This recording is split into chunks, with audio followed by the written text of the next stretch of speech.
아버지의 마지막 복수 49일간의 식사. 내 아버지는 한 번도 사람이었던 적이 없었습니다. 적어도 제 기억 속의 그는 인간의 탈을 쓴 차가운 기계에 가까웠죠. 어머니가 암 투병 끝에 숨을 거두던 날에도 아버지는 병실 밖 복도에서 노트북을 펴고 주식 차트를 확인하던 사람이었습니다. 평생 아내의 곡소리에도 눈 하나 깜짝하지 않았고 자식의 눈물 앞에서도 통장 잔고를 확인하던 지독한 수전노였죠. 내 아버지는 살면서 단 한 번도 저를 따뜻하게 안아준 적이 없습니다. 평생을 지독하리만큼 무뚝뚝하고 차갑게 사셨던 아버지가 돌아가셨습니다.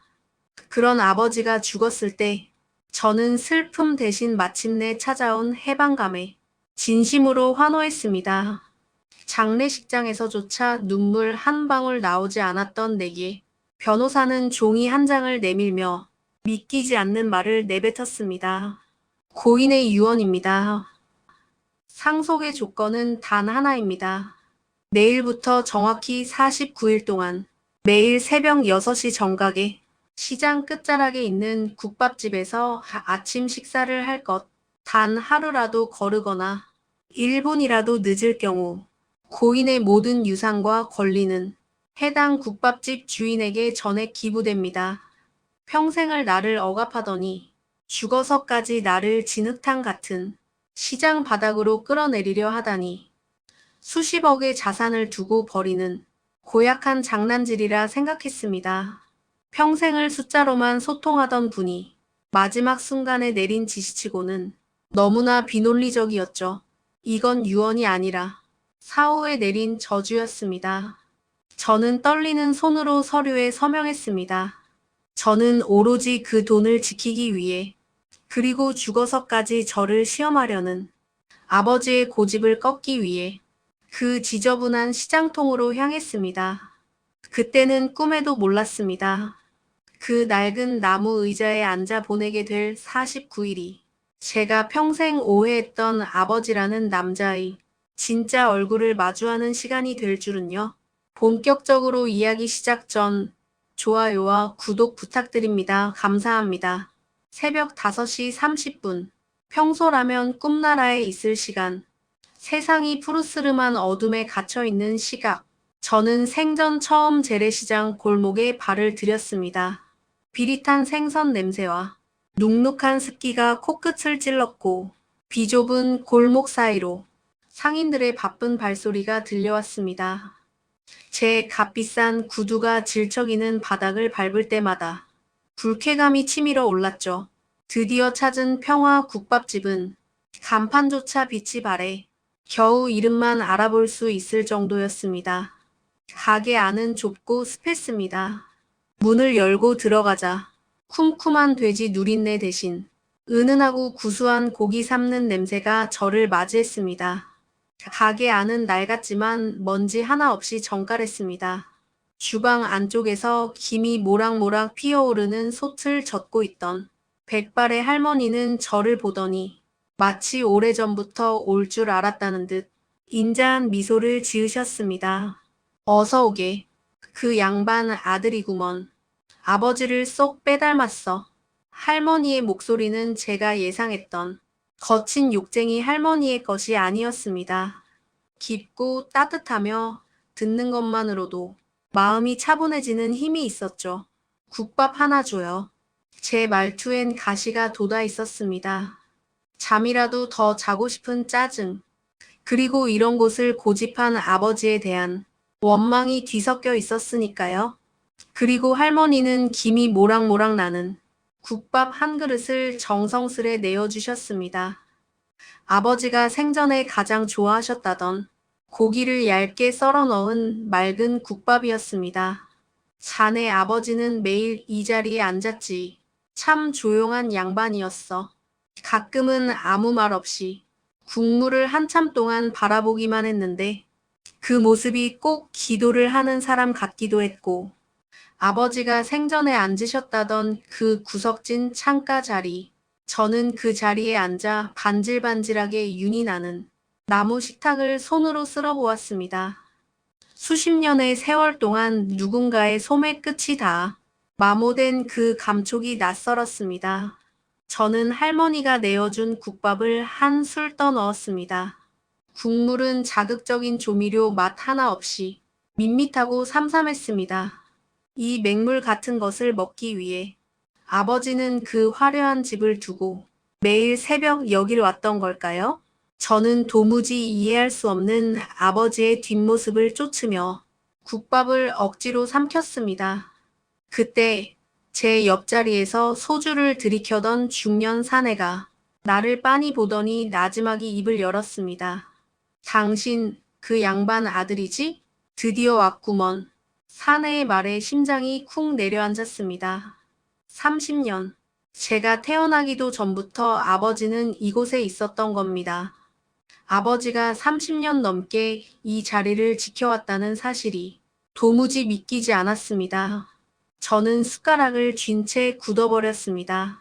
제가 알던 아버지는 도대체 누구였던 걸까요? 대체 무엇이 이 지독한 남자를 이곳에 묶어두었던 것일까? 국밥을 삼킬 때마다 목구멍이 따끔거렸습니다.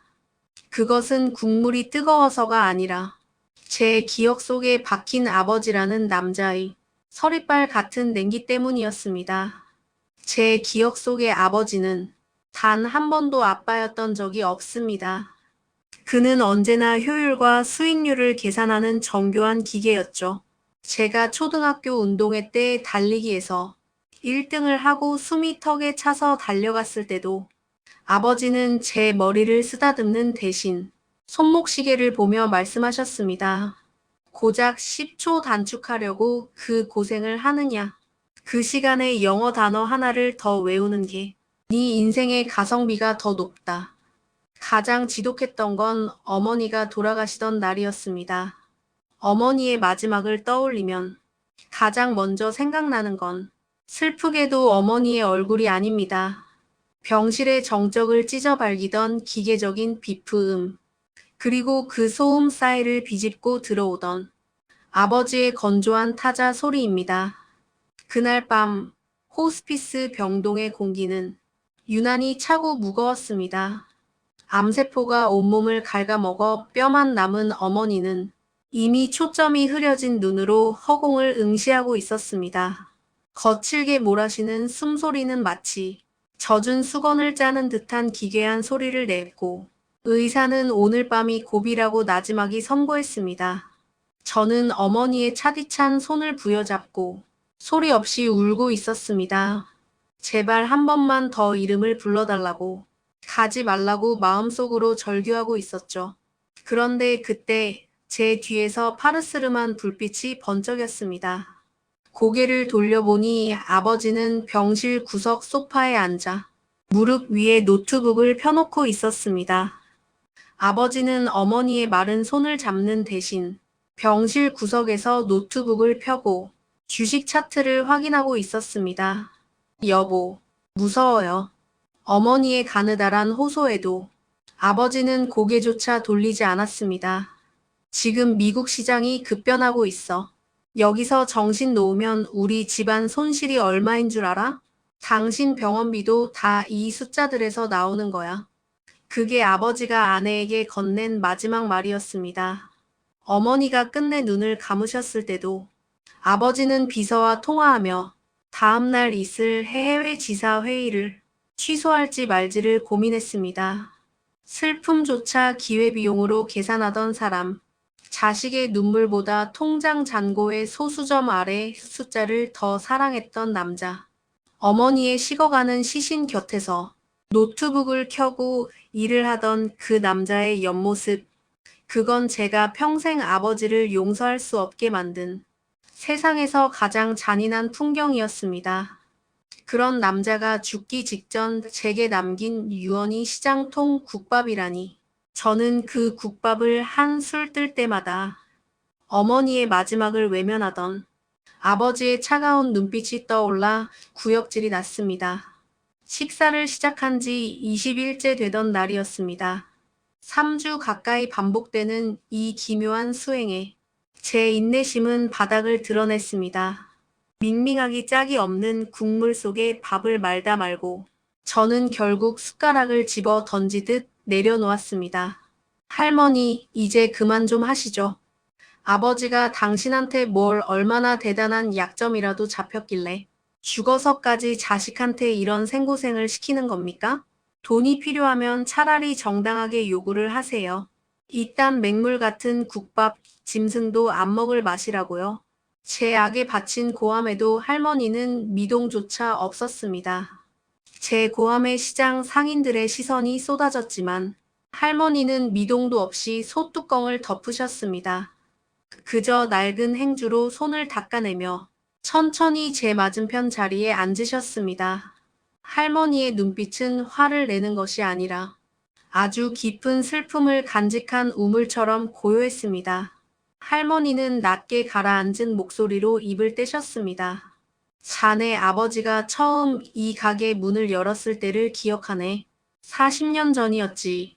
그때 그 양반은 번듯한 양복은커녕 다 떨어진 잠바 하나 걸치고 빗속에 쓰러져 있었어.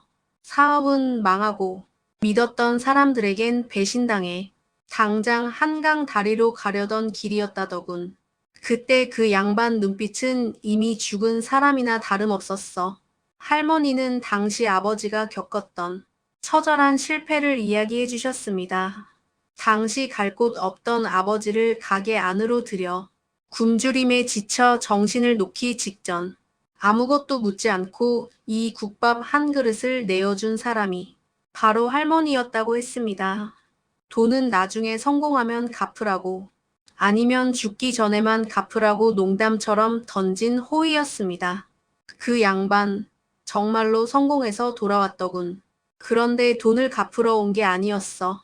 이 국밥 한 그릇이 나를 살렸으니 내가 살아있는 동안 이 맛이 변하지 않게 지키겠다고 하더군.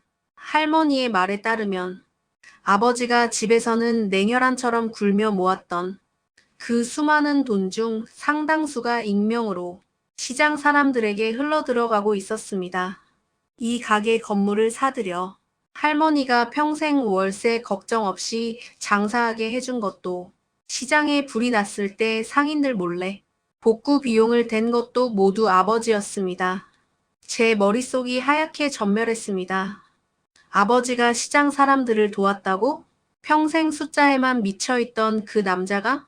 의아해하는 제 표정을 읽으셨는지 할머니는 창밖의 시장 골목을 아련하게 바라보며 말씀을 이으셨습니다.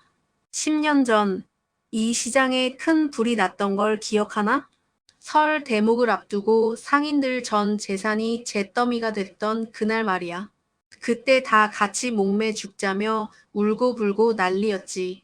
보상금 한 푼 안 나오던 막막한 상황이었는데 어디선가 거액의 기부금이 들어왔어.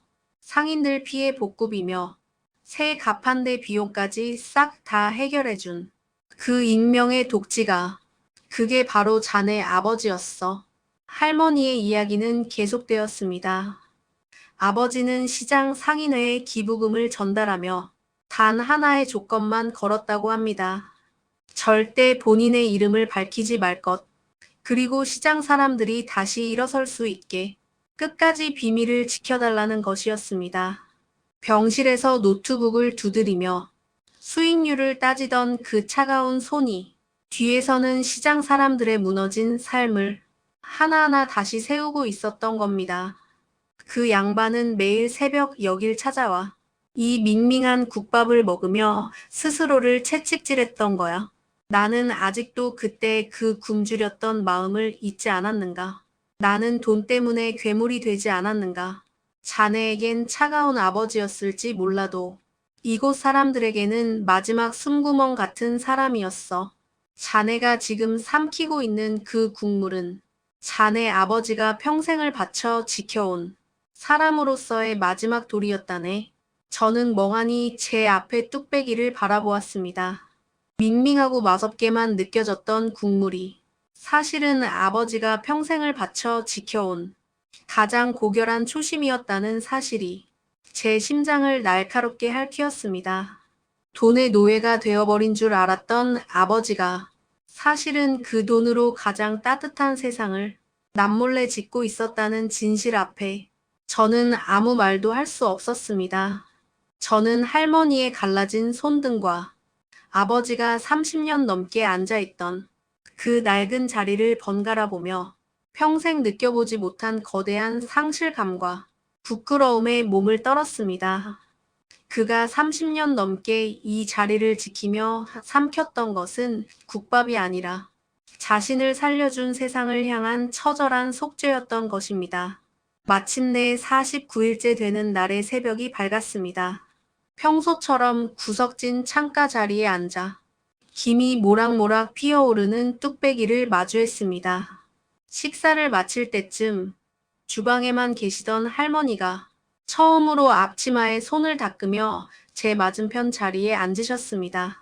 평소보다 더 깊게 우려낸 따뜻한 보리차 한 잔을 제 앞에 놓아주시는 할머니의 손길이 유난히 떨리고 있었습니다. 할머니의 투박하고 갈라진 손에는 때가 잔뜩 탄 낡은 가죽 수첩 하나가 들려 있었습니다. 이제 오늘이 마지막이구먼. 고생 많았네. 그 까탈스러운 양반 아들 아니랄까봐. 첫날엔 얼굴이 아주 잿빛이더니 이제는 제법 이 자리 주인이 다 됐어. 할머니는 인자한 미소를 지으며 제 손등을 가만히 덮으셨습니다. 거칠고 투박한 하지만 말할 수 없이 따뜻한 그 감촉에 제 마음속 빗장이 조금씩 풀리는 기분이었습니다. 할머니, 아버지는 정말 매일 여기 오셨나요? 단 하루도 빠짐없이? 제 물음에 할머니는 창밖의 어스름한 새벽 하늘을 보며 나지막이 대답하셨습니다. 그럼 눈이 오나 비가 오나 새벽 6시면 어김없이 저 문을 열고 들어왔지. 자네 아버지는 여기 앉아 국밥을 먹으면서 한 번도 웃은 적이 없었어. 늘 무언가에 쫓기는 사람처럼 혹은 무거운 짐을 진 사람처럼 고개를 푹 숙이고 그 맛없는 국물을 비워냈지. 내가 한 번은 물었네. 이제 돈도 벌 만큼 벌었는데 왜 자꾸 와서 이 맹물을 드시냐고. 할머니는 잠시 말을 멈추고 제 눈을 똑바로 쳐다보셨습니다. 그랬더니 그 양반이 그러더군. 이게 내가 세상에 내놓을 수 있는 가장 솔직한 얼굴이라고. 밖에서는 수만 명의 직원을 책임지는 냉혹한 회장이지만 이 자리에서만큼은 자기가 죽으려 했던 그 가난한 청년으로 돌아가야만 제대로 숨을 쉴 수 있다고 말이야. 그리고는 가끔 자네 사진을 꺼내 보여주곤 했어. 우리 아들은 나처럼 무겁게 살지 않았으면 좋겠는데 자꾸만 나를 닮아가는 것 같아 걱정이다라면서 한참을 한숨을 쉬었지. 할머니는 품 안에서 때가 잔뜩 탄 낡은 가죽 수첩 하나를 꺼내 제 손에 쥐어주셨습니다. 단순히 건네주는 것이 아니라 마치 아버지의 심장을 제게 이식하듯 간절한 손길이었습니다. 이건 자네 아버지가 죽기 직전까지 여기 올 때마다 하나씩 적어 내려간 거네. 마지막 날 꼭 자네한테 전해주라고. 자네가 이 국밥 한 그릇의 온기를 온전히 느꼈을 때 그때 전해주라고 신신당부하더군. 내가 이 수첩을 지키느라 얼마나 가슴 졸였는지 몰라. 떨리는 손으로 수첩의 첫 장을 넘겼습니다. 평생 차갑고 날카로운 지시만 내리던 아버지의 투박한 글씨체가 나타났습니다. 그리고 그 안에는 제가 평생 저주해왔던 어머니의 마지막 밤에 대한 진실이 담겨 있었습니다. 아들아, 네 엄마가 떠나던 날 나는 병실 구석에서 노트북 화면을 띄워놓고 숫자를 세고 있었다. 너는 내가 차트를 보고 있다고 생각했겠지. 하지만 그날 내 화면에는 아무것도 없었다. 나는 그저 네 엄마의 가느다란 숨소리를 정면으로 마주하면 도저히 무너지지 않고 버틸 자신이 없었다. 내가 울면 네가 평생 그 슬픔에서 빠져나오지 못할까봐. 나는 차가운 기계인 척 연기를 해야만 했다. 소리내어 울지 않기 위해. 나는 입술이 터지도록 깨물며 텅 빈 화면 위의 글자들을 읽고 또 읽었단다. 수첩 속 아버지의 고백이 이어질수록 제 시야는 걷잡을 수 없이 흐려졌습니다. 할머니는 오열하는 제 어깨를 가만히 감싸 안아주셨습니다. 아버지는 그날 수익률을 계산하고 있었던 것이 아니었습니다. 아내를 잃어가는 공포를 이겨내기 위해, 자식 앞에서 강한 척하기 위해 자신의 무너지는 심장을 노트북 화면 뒤로 숨기고 있었던 것입니다. 수첩의 뒷장에는 아버지가 왜 30년 넘게 이 맹물 같은 국밥을 고집했는지에 대한 마지막 고백이 담겨 있었습니다. 내가 이 국밥을 매일 삼킨 건 나를 살려준 은혜를 잊지 않기 위해서이기도 했지만 무엇보다 성공이라는 화려한 이름 뒤에 숨은 나의 오만함을 벌주기 위해서였다.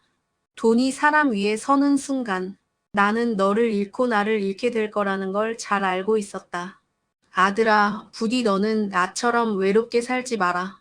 이 낡은 자리가 내가 너에게 줄 수 있는 유일한 진짜 유산이다. 네가 인생의 벼랑 끝에 섰을 때 이 뜨거운 국물 한 모금이 너를 다시 살게 하는 힘이 되길 바란다. 제 가슴이 덜컥 내려앉았습니다. 수첩은 눈물 자국으로 얼룩져 있었습니다. 마지막 문장 밑에는 번진 잉크로 미안하다, 그리고 사랑한다 라는 말이 아주 작게 하지만 선명하게 적혀 있었습니다. 평생 단 한 번도 들어보지 못했던, 아니 평생 들을 수 없을 거라 확신했던 그 말이었습니다. 그 양반, 밖에서는 강한 척 다 했어도 여기서는 참 많이 울었어. 아들한테 미안하다고, 자기가 부족한 압이라서 사랑한다는 말 한마디 못 꺼내겠다고 이 할맛이 붙잡고 몇 번을 꺼득꺼득 울었는지 몰라. 이 수첩에 적힌 글자들은 그 양반이 평생 참아온 눈물 자국이야. 그러니 아들, 이제 아버지를 그만 용서해주게나. 저는 시장통 사람들이 쳐다보는 줄도 모르고 이미 식어버린 국밥 그릇 앞에 얼굴을 묻었습니다. 평생 아버지를 냉혈한이라고, 숫자에 영혼을 판 노인네라고 비웃으며 살았던 제 자신이 너무나 부끄러워 견딜 수 없었습니다. 아버지는 저를 골탕 먹이려 한 것이 아니었습니다. 당신이 평생을 바쳐 지켜온 그 무겁고 처절한 인간성을 자식에게만은 그 가혹한 무게를 덜어주고자 49일이라는 시간을 빌려 건네준 것이었습니다. 할머니라는 따뜻한 증인을 세워 저를 기다리고 계셨던 겁니다. 어머니를 보내던 날, 아버지가 흘리지 못했던 눈물까지 제가 대신 쏟아내는 것처럼 저는 식탁이 젖도록 오열했습니다. 시장의 소음도 비릿한 냄새도 사라진 채 오직 아버지가 남긴 그 뜨거운 진심만이 제 가슴을 파고들었습니다. 49일의 수행이 끝난 것이 아니라 이제야 비로소 아버지라는 남자와 처음으로 마주하게 된 순간이었습니다. 할머니는 제 눈물을 닦아주며 남은 국밥을 가리키셨습니다. 이제 다 식기 전에 비워내게. 아버지가 자네에게 남긴 마지막 옹기니까. 저는 할머니의 손을 꼭 잡은 채 눈물 섞인 국밥을 한술 떴습니다. 밍밍하고 싱겁기만 했던 그 국물이 이제는 세상 그 어떤 산의 진미보다 뜨겁고 진하게 제 온몸을 적시고 있었습니다. 회색빛 새벽에 핀 가장 뜨거운 꽃이 핀 날, 49일의 기나긴 수행이 끝난 지도 벌써 몇 달이 지났습니다. 제 통장에는 아버지가 평생 피와 땀으로 읽어온 거대한 숫자들이 찍혔고, 저는 명실상부한 그 제국의 주인이 되었습니다. 하지만 이상한 일이었습니다. 그토록 갈구했던 부유함이 손에 쥐어졌는데도 제 발걸음은 자꾸만 화려한 통유리 빌딩이 아닌 비릿한 냄새가 감도는 시장 골목으로 향했습니다. 이제 저는 알람 소리 없이도 새벽 5시면 눈을 뜹니다. 그리고 습관처럼 가장 편한 옷을 걸쳐 입고 시장 끝자락으로 향하죠. 예전에는 오물이라며 질색했던 젖은 바닥도, 상인들의 거친 고함 소리도 이제는 제 삶의 배경음악처럼 정겹게 들립니다. 낡은 미닫이 문을 열고 들어가면 할머니는 이제 제가 문 여는 소리만 듣고도 주방에서 고개를 내미십니다. 오늘도 일찍 왔구먼. 자네 자리 비워뒀네. 할머니가 가리키는 그 구석진 창가 자리. 아버지가 30년, 그리고 제가 49일을 채웠던 그 자리에 앉으면 비로소 제 심장이 제 속도로 뛰는 것 같습니다. 할머니는 이제 제가 말하지 않아도 고기를 듬뿍 얹은 뜨끈한 국밥을 내어주시고는 제 맞은편에 앉아 도란도란 이야기를 들려주십니다. 아버지가 이곳에서 어떤 표정으로 시장 사람들을 걱정했는지, 비 오는 날이면 얼마나 깊은 생각에 잠겨 있었는지 말입니다. 저는 아버지가 남긴 유산으로 가장 먼저 시장의 낡은 배수관을 정비하고 비가 새던 상인들의 천장을 튼튼한 함석으로 교체했습니다. 물론 아버지의 방식대로 제 이름은 철저히 숨긴 채였습니다. 시장 상인들은 어디서 이런 복덩이가 굴러 들어왔냐며 좋아하지만 저는 그저 김이 모락모락 나는 뚝배기 너머로 그들의 웃는 얼굴을 지켜볼 뿐입니다. 그날도 유난히 새벽 안개가 짙게 낀 아침이었습니다. 국밥 한 그릇을 깨끗이 비워내고 창밖을 보는데 문득 유리창에 비친 제 모습 위로 아버지의 얼굴이 겹쳐 보였습니다. 차갑고 무표정했던 그 남자가 사실은 이 자리에서 얼마나 치열하게 자신을 다스리고 있었는지, 얼마나 뜨겁게 가족과 세상을 사랑하고 있었는지 이제야 온몸으로 느껴졌습니다. 저는 가슴 속에서 차오르는 뭉클한 기운을 느끼며 아버지가 앉았던 그 낡은 의자를 가만히 쓰다듬었습니다. 그리고는 들리지 않을 혼잣말을 낮게 읊조렸습니다. 아버지, 이제야 알 것 같습니다. 당신이 제게 남기려 했던 건 그깟 숫자가 적힌 종이 조각이 아니라 인생의 찬바람을 버티게 해줄 뜨거운 국물 같은 진심이었다는 걸요. 당신이 지켜온 이 온기, 이제는 제가 잃지 않고 이어가겠습니다. 고맙습니다. 나의 아버지. 가게 밖을 나서자 시장통 위로 붉은 해가 떠오르고 있었습니다.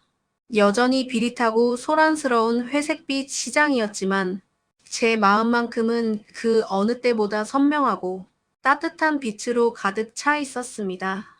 저는 아버지가 그랬던 것처럼 당당하게 어깨를 펴고 사람 냄새가 가득한 그 길을 따라 힘차게 걸음을 옮겼습니다. 아버지의 49제가 모두 끝나고 1년이라는 시간이 흘렀습니다. 저는 이제 번듯한 기업의 수장이 되었지만 제 집무실 책상 가장 소중한 자리에는 아버지의 그 낡은 가죽 수첩이 놓여 있습니다. 매일 아침 결제 서류에 사인하기 전 저는 그 수첩의 마지막 장을 넘기며 마음을 다잡습니다. 그러던 어느 비바람이 거세게 몰아치던 늦은 저녁이었습니다. 저는 아버지가 그랬던 것처럼 정장을 차려입은 채 홀로 시장통 국밥집을 찾았습니다. 그때 가게 구석에서 비에 젖은 채 벌벌 떨며 국밥 한 그릇을 앞에 두고 차마 수저를 들지 못하는 한 청년을 보았습니다. 다 떨어진 신발, 한 눈등. 40년 전 아버지가 쓰러져 있던 그 모습 그대로였습니다. 주인 할머니는 아무 말 없이 청년의 뚝배기에 고기를 한 움큼 더 얹어주며 나직이 말씀하셨습니다. 돈 걱정 말고 다 비워. 나중에 성공하면 그때 갚으면 돼. 할머니의 그 한마디는 40년 전 아버지를 살렸던 그 주문과 같았습니다. 저는 조용히 일어나 할머니 몰래 청년의 국밥값을 미리 계산했습니다. 그리고 청년이 나가는 길에 아버지의 수첩에 적혀있던 글귀를 적은 작은 봉투 하나를 청년의 외투 주머니에 몰래 찔러 넣어 주었습니다. 그 안에는 적지 않은 금액과 함께 이런 글귀가 적혀 있었습니다. 이건 빌려드리는 겁니다. 당신이 나중에 누군가의 무너지는 마음을 일으켜 세울 수 있을 때, 그때 다른 사람에게 국밥 한 그릇으로 갚아주십시오. 청년이 어리둥절하며 가게를 나선 뒤, 저는 창가 자리에 앉아 김이 모락모락 나는 국밥을 마주했습니다. 그때 주방에서 나오던 할머니가 제 어깨를 툭 치며 웃으셨습니다. 자네 아버지랑 똑같은 짓을 하는구먼. 그 양반도 평생 그렇게 남몰래 국밥값을 내주고 다녔거든. 자네가 오늘 낸 건 국밥값이 아니라 저 청년의 내일을 산 걸세. 저는 그제야 아버지가 49일 동안 저를 이 자리에 앉혀두었던 진짜 이유를 깨달았습니다. 아버지가 남긴 수십억의 유산은 단순히 호의호식하라고 주신 전리품이 아니었습니다. 그것은 누군가 벼랑 끝에 섰을 때 기꺼이 내밀 수 있는 생명의 보증금이었고, 차가운 세상 속에서 나만은 뜨거운 인간으로 남겠다는 속죄의 씨앗이었습니다. 돈은 쌓아두면 종이 조각에 불과하지만 사람의 가슴으로 흘러가면 기적이 된다는 것. 아버지는 당신의 전 생애를 바쳐 증명한 그 진리를 제게 유산으로 남기신 것입니다. 이제 저는 매일 아침 그 낡은 국밥집에서 인생의 가장 귀한 수업을 듣습니다. 세상에서 가장 맛없던 그 맹물 국밥은 이제 제 인생에서 가장 진하고 향기로운 만찬이 되었습니다. 여러분, 혹시 지금 삶이 너무나 차갑고 캄캄하게 느껴지시나요? 그렇다면 주위를 둘러보세요. 누군가 당신을 위해 미리 계산해둔 뜨거운 국밥 한 그릇이 반드시 기다리고 있을 겁니다. 그리고 당신이 다시 일어섰을 때 그 따뜻함을 다른 누군가에게 전해주는 사람이 되어 주십시오. 그것이 바로 우리 아버지가 그리고 제가 당신에게 전하고 싶은 가장 위대한 유산입니다.